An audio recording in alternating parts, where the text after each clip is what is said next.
شروع کرتا ہوں اللہ کے نام سے جو بے حد مہربان نہایت رحم والا ہے۔ السلام علیکم ورحمۃ اللہ وبرکاتہ۔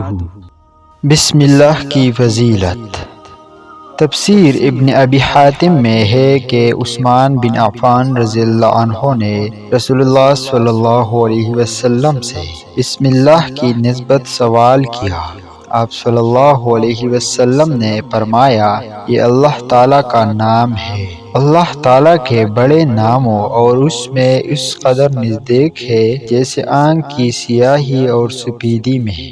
جابر رضی اللہ تعالیٰ عنہ فرماتے ہیں جب یہ آیت یعنی بسم اللہ الرحمن الرحیم اتری، بادل مشرق کی طرف چڑھ گئے، ہوائیں ساکن ہو گئے، سمندر ٹھہر گیا، جانوروں نے کان لگا لی، شیاطین پر آسمان سے شعلے گرے، اور پروردگار عالم نے اپنی عزت و جلال کی قسم کھا کر فرمایا کہ جس چیز پر میرا یہ نام لیا جائے گا اس میں ضرور برکت ہوگی۔ ابن مسعود رضی اللہ عنہ فرماتے ہیں کہ جہنم کے 19 داروغوں سے جو بچنا چاہے وہ بسم اللہ الرحمن الرحیم پڑھے۔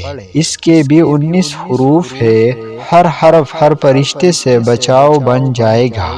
ایک حدیث میں ہے کہ جس کام کو بسم اللہ الرحمن الرحیم سے شروع نہ کیا جائے وہ بے برکت ہوتا ہے۔ بیت الخلاء یعنی پاخانہ میں جانے کے وقت بسم اللہ پڑھ لے۔ حدیث میں یہ بھی ہے کہ وضو کے وقت بھی پڑھ لے۔ مسند احمد اور سنن میں ابو ہریرہ، سعید بن زید اور ابو سعید رضی اللہ عنہم سے مروی ہے کہ رسول اللہ صلی اللہ علیہ وسلم نے فرمایا جو شخص وضو میں اللہ کا نام نہ لے اس کا وضو نہیں ہوتا۔ صحیح مسلم و بخاری میں ہے کہ رسول اللہ صلی اللہ علیہ وسلم نے عمر بن ابو سلمہ رضی اللہ تعالی عنہ سے فرمایا جو آپ کی پرورش میں ام المؤمنین ام سلمہ رضی اللہ عنہا کے اگلے خاوند سے تھے کہ بسم اللہ کہو اور اپنے داہنے ہاتھ سے کھایا کرو اور اپنے سامنے سے نوالا اٹھایا کرو۔